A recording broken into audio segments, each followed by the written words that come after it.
মাঠে শাকগুলো লাগিয়েছি, একটু দেখে আসি শাকগুলো কি হয়েছে।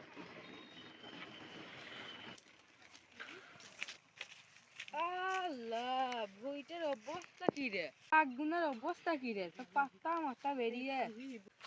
কালকে একবার আসতে হবে কোদাল ফুদাল নিয়ে, আর ওই বাঁশ বাগানের মালিক থেকে বলবো বাঁশ কটা সব কেটে দিতে। কি অবস্থা হয়েছে ভুঁইটার।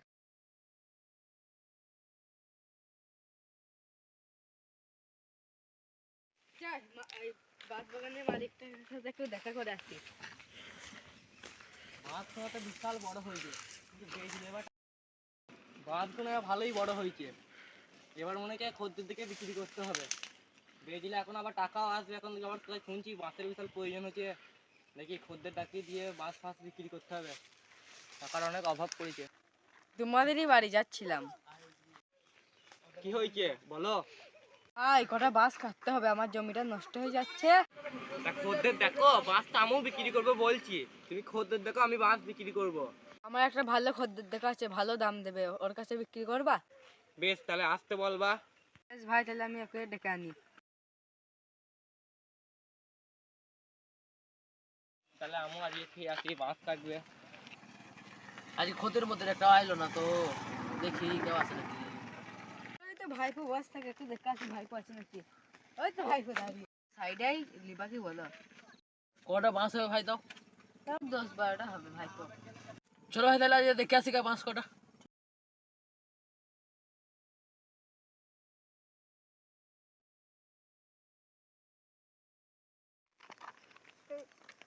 কত দূর গো ভাই? আর ওই তোমার কাছে।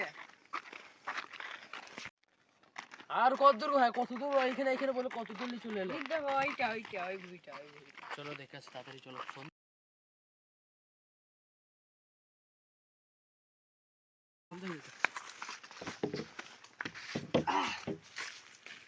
বাস কত ভাইপো? দেখে আসি। দেখো বাস কত কেমন হবে দেখো।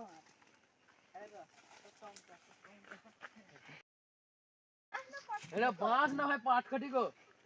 এটা বাঁশ আছে।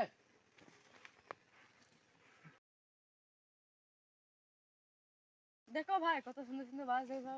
এইটাই শুধু 100 টাকা পিস দেবো আমি। আর এই দেখো দেখো। এই পাট কাটি গুলো আছে, এইগুলোকে 20 টাকা পিস আর দেবো। ওইগুলো তো ওইগুলো দেখো ওই মালগুলো কি করবা, দেখো বেলা।